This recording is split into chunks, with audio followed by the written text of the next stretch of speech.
this podcast. I'm Dr. Caroline Leaf, and I'm thrilled you've joined me. We're in Wellness Month at the moment, and we're talking about tips on how to think and eat yourself smart based on my book, Think and Eat Yourself Smart, that's available at drleaf.com.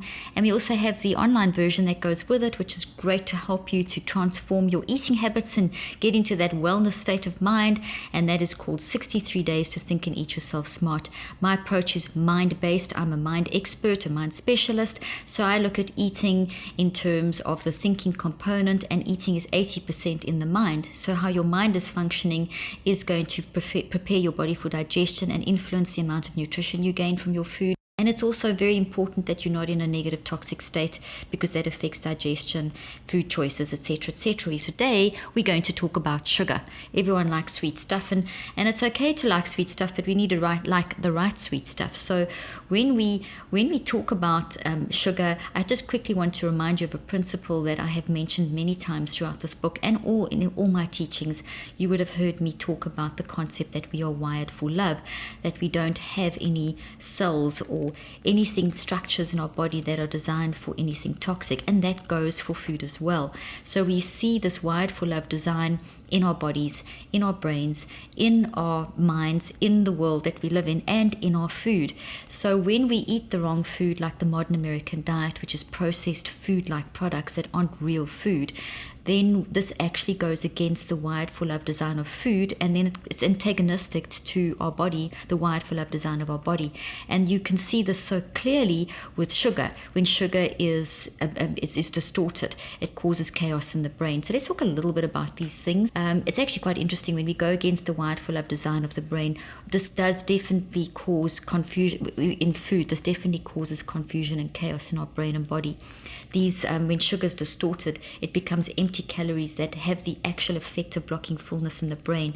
So the emptiness of the calories and just what it does to the brain confuses our ability to determine if we're full or not, and then we overeat, etc.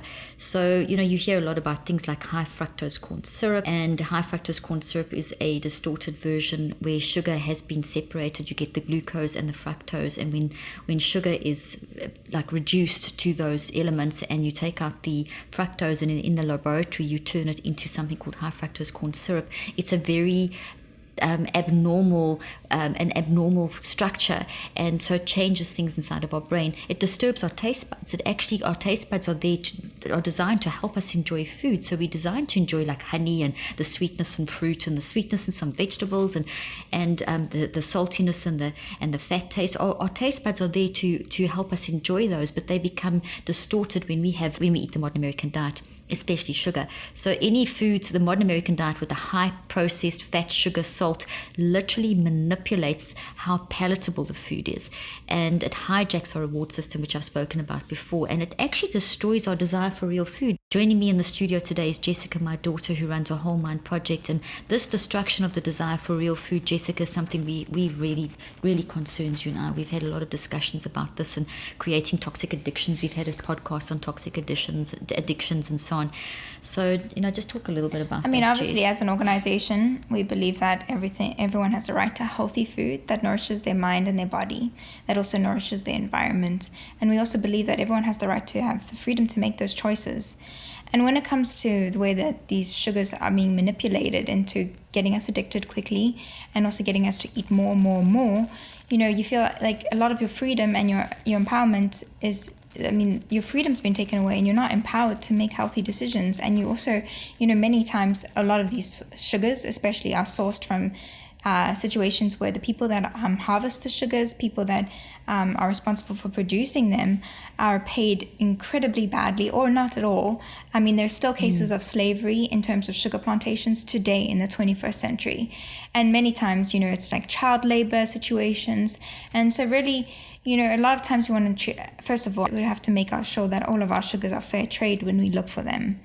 But also we want to try and, avoid those fast food, those mad sugars, and because of the way that they manipulate our brain and our body and take away our freedom and our empowerment to make the right decisions and to have healthy lifestyles, because these sugars are very addicted. You get addicted very quickly, and they set you up for all sorts of lifestyle diseases, from type 2 diabetes to the potential for Alzheimer's even. Oh, absolutely.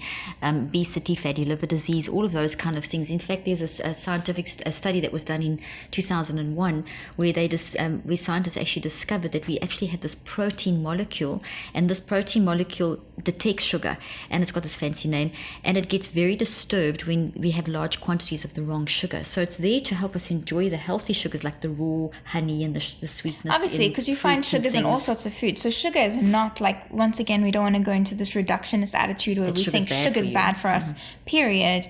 We want to think about where we're getting our sugar, what the sugar came from, that idea of that holistic, whole mind way of approaching it. And so we really want to think about what are our sources. So natural sugar is found in like sustainable fruits and vegetables, and found in grains, and found in like honey, or found in dates, or found in coconut. These are good sugars for you in a balanced diet. But the other sugars, like for example the high fructose corn syrup, this idea which just gets you to drink more and more, especially if you're having them in a soda without any food to go with it. You just get, suddenly your body is shocked with all the sugar. And so, everything is, this can have so many effects. Like, doesn't it break the love affair between glucose and fructose? So. Oh, absolutely. So, if we go into this love affair concept, let's talk a little bit of science about this. Before entering the bloodstream after digestion, when you've eaten something like, let's say, some raw organic honey, let's talk from the positive side first. Sugar will break down into glucose and fructose. Now, the healthy, wired for love glucose in the honey or the fruit, the nice, healthy organic fruit, will tell us when we're full, and is a main source of energy for the cells in the brain, and it reduces blood flow in the thalamus. So it does a whole balance thing to tell us that you get clarity of thought, and you get you've eaten enough. Now, the healthy, wired for love fructose in the honey is going to, or the fruit, or whatever, is going to activate insulin receptors in the pancreas, which we need in order to increase the blood flow in the thalamus and the hypothalamus, to increase thinking, to tell us that we all combining to make you hungry. Also, taking the insulin goes to the cells and carries the glucose to the cells to give the cells energy to do what it's supposed to do. So there's a great, almost like a love affair that's going on between glucose and fructose that will happen in the raw organic honeys and things. But when it's in the laboratory manufactured high fructose corn syrup, that causes chaos, or the heavily refined sugars, exactly, like the heavily refined cane sugar, or just your average syrup that you get at the store. All of these are designed to upset that balance in your brain. So it actually affects your ability to make healthy decisions and think clearly. And so you're really being manipulated by your food and by the way this food is produced. And so really it comes down to a matter of empowerment. Absolutely. You say that so often, and so powerful, because empowerment is a mind decision. We bring empowerment and mind into the food decisions. And so that's what we're trying to do here, is we're not trying to tell you what to eat, but we're trying to empower you to make the right decisions about eating, to think about your eating. So here's an interesting study, Jessica, that research shows that daily servings of sugary sweetened beverages, which are referred to as SSBs, given to children, can increase their risk of obesity and related issues like fatty liver disease, diabetes by 60%. Oh, and not only does it affect their bodies, but this affects their performance in school. Obviously, because it affects their mental ability to think clearly, as we spoke about previously. And so you are really setting with diseases that they don't and so have. we're feeding children, especially with school lunches, so much junk that children are just not getting the nutrition they need to develop their brain, to develop their cognitive skills. So we're really putting our children at we're at risk and affecting their ability to think clearly and affecting their futures. Absolutely. And they get labeled with diseases that they don't have. And there's a whole, one of the things exactly, I did like concentration. Suddenly you give a child too much sugar and they suddenly labeled as ADHD, and then they have to carry that label with them through the rest of their life. They're given medication that can lead them to bipolar. And so really, this is a long-term problem. It's not just that, we should, we're going to be doing it really causes a multiple effect. Food is such a big part of it. When I ran my practice, which I had a clinical practice for 25 years, and every single client that came through my hands, we always looked at diet. It was always a part of their treatment plan. It was always looking at, what are they eating, and reducing high fructose corn syrup, and eventually reducing it, eliminating it from the diet. In fact, all the principles in my book, Think and Eat Yourself Smart, were the principles that grew out of what I trained my patients to do in therapy. So what we need are also, just a couple more facts. facts is that literally, if high fructose, just to show you what it's doing in your brain, high fructose corn syrup contains these free and unbound fructose molecules that are more easily absorbed by the body than table sugars, because they don't have to go through an extra metabolic step. So they can cause, now here's what that means, they can cause 7 times more damaged cells. So the free and unbound fructose molecules that are moving through your bloodstream that are more easily absorbed by the body can cause 7 times more damage to cells than glucose alone, because fructose binds to protein in a process called glycation 7 times faster. And when you have sugar binding to protein, and one of the functions of that is to protect the brain, but that glycation, when it is bad sugar, it forms like, honestly, the most simple way that I used to use to explain this to my patients is that it would form like these little chewing gum blobs in your brain that would affect your ability to process information. So speed of processing was dramatically affected. So learning would be dramatically impacted, and concentration, by having this glycation process happening in the brain. Now, normal sugar, healthy sugar, organic sugar in your raw honeys and fruits and vegetables, for example, the sugar binds to protein under the direction of an enzyme, so it does it properly, forming glycoproteins that are actually essential to proper functioning of the body. So by the wrong sugar, you get the wrong thing happening. The right way that it binds correct sugars causes the correct reaction in the body, and then you have specific good functionings happening. So this is a reality. What we do with our mind, what we put into our body, is going to change the structure of your brain and is going to impact on your behavior. And this is not something that we can avoid. I mean, this is something that we can choose to avoid. So like, for example, when you eat modern American diet, the sugars and the blood sugars will increase significantly, and then you've got this whole you have these things forming in your brain called advanced glycation end products, which are AGEs, which are terrible for your brain, terrible for your skin, terrible for your functioning, your concentration. Fortunately, Jessica, this is scary news. You kind of think, oh my gosh, what hope is there for me? But fortunately, because we are constantly able to change our brain by our diet, we can transform our bodies. Yes, so when we change our diet, change our mind, and it's never too late to heal. The body has an incredible ability to heal.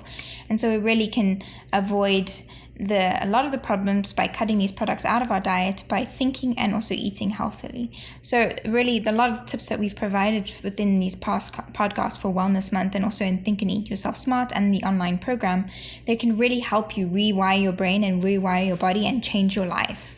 So what we're doing is, when we eat real food, we are actually enabling our brain, our body, our kidneys, our intestines, our antioxidant systems. We're enabling everything to work properly. And the way that our brain and body are designed, specifically our brain, it's neuroplastic. So as you change your mind, you change your brain. As you change your eating habits, you change your brain and your body. So you're changing the environment. We call this epigenetics. You're literally changing the environment of your brain and body. You're influencing your children, the people around you. So this is not just about you. This is about the people you're in relationship with. It's also future generations, because there's a lot of research showing that the way that our body's functioning is very influenced on the maternal and paternal side, going back multiple generations. So the way your great-great-great-great-grandfather and grandmother ate has a huge impact on how you're functioning today. Now, before you think that that's a death sentence, it's not, because if you're aware, you may not be aware of all your past history, but if you are aware that with your mind you can change your brain, your eating habits, 63 days to think and eat yourself smart, you can change your body, the environment of your brain and body, and your own lifestyle and those of your loved ones, and that way you can have a positive impact in future generations and on the land, which is also for future generations. So there's so much that you can do when you think and eat yourself smart. Thank you for joining us today, and we look forward to sharing more on wellness in the next podcast.